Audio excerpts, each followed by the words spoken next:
மண்டோலாம் எடுத்து பேட் ஆடுவான். நான் போடுவேன், பேட் ஆடுவேன். அடுத்தது அந்த மண்டோலாம் எடுத்து விளையாடிருப்போம்.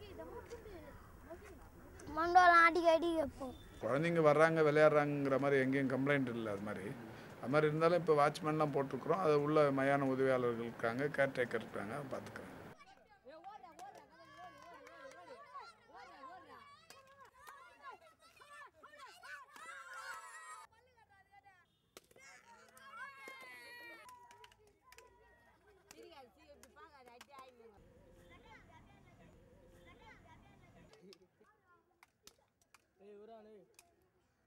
பகிர்ந்து கொள்வதற்கு ஒரு மூன்றாவது இடம் வேண்டியிருக்கு. சுதந்திரமாக மகிழ்ச்சிகரமாக பகிர்ந்து கொள்வதற்கு ஒரு மூன்றாவது இடம் ஒவ்வொருத்தருக்கும் தேவை இருக்குது. அடல்ட்டுக்கே வேண்டியிருக்குன்னா குழந்தைகளுக்கு மிக அவசியமாக வேண்டியிருக்கு. அப்படி இந்த மூன்றாவது இடத்துல படித்த குழந்தைகள் எப்படியெல்லாம் பிரகாசிச்சிருக்காங்கிறதுக்கு ஒரு உதாரணம் சொல்லணும்னா, 7 வயது வரைக்கும் ஆல்ஃபபெட் இந்த அகர வரிசை கூட படிக்காத ஒரு அமெரிக்க சிறுவன் இந்த மூன்றாவது இடத்துல போய் உற்சாகமாக கலந்து கொண்டு வானவியலில் மிகப்பெரிய நிபுணத்துவத்தை பெற்றான் 7 வயசுலேயே.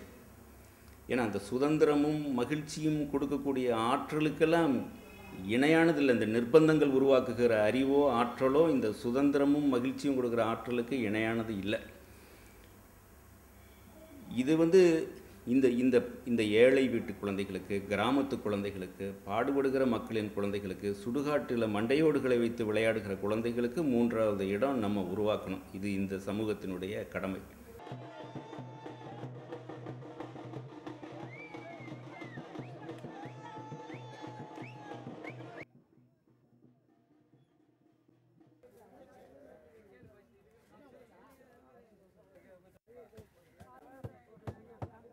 பரவாயில்ல, ஒன்றும் பிரச்சனை இல்லை.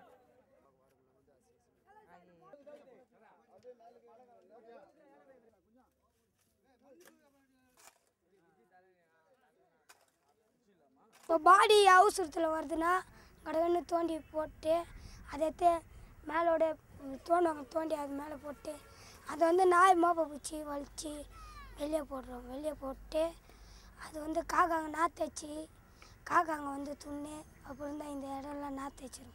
கரிசனத்துடன் கூடிய கவனக்குவிப்பு இல்லாவிட்டால் எலும்பு கூடுகளும் மனிதர்களுடைய மண்டையோடுகளுமே இவர்களுடைய விளையாட்டு பொருளாய் அமையும். ஒளிப்பதிவாளர் திவ்யனுடன் அமுதா, பாலிமர் டிவி.